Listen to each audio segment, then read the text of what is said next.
সংস্কার প্রস্তাবের আলাপ আলোচনা যত দীর্ঘায়িত হবে দেশ তত সংকটে পড়বে, এমনকি বিতর্কিত স্বৈরাচার হতে সুযোগ পেয়ে যাবে এমন আশঙ্কা প্রকাশ করেছেন বিএনপির ভারপ্রাপ্ত চেয়ারম্যান তারেক রহমান। সংস্কার কার্যক্রম বাস্তবায়ন করতে সবার আগে নির্বাচনের দাবি করেছেন তিনি।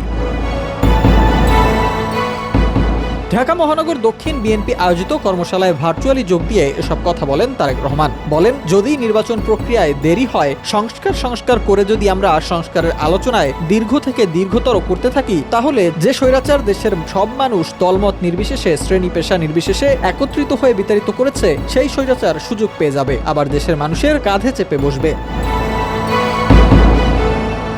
বর্তমানে সংস্কারের দায়িত্বে থাকা ব্যক্তিদের উদ্দেশ্য করে তিনি বলেন, সংস্কার বক্তব্য রেখে এই আলাপ দয়া করে দীর্ঘায়িত করবেন না, কারণ আপনারা সংস্কারের আলাপ যত দীর্ঘায়িত করবেন দেশ তত বেশি সংকটের মুখে পড়বে। আপনারা সংস্কার আলাপ যত দীর্ঘায়িত করবেন, ষড়যন্ত্রকারীরাও তত ষড়যন্ত্র করার সুযোগ পাবে। নির্বাচনের মাধ্যমে যাদের জনগণ দায়িত্ব দেবে, সংস্কার কাজ তারাই শুরু করতে পারবে বলে মনে করেন বিএনপির শীর্ষ এই নেতা। নির্বাচনের মাধ্যমে জনগণের কাছে জবাবদিহিতা নিশ্চিত করা যায় বলেও মন্তব্য করেন তিনি। জনগণের দল নির্বাচিত হয়ে দেশ পরিচালনার দায়িত্বে আসলে সমস্যার জট খুলবে বলেও মত তারেক রহমানের।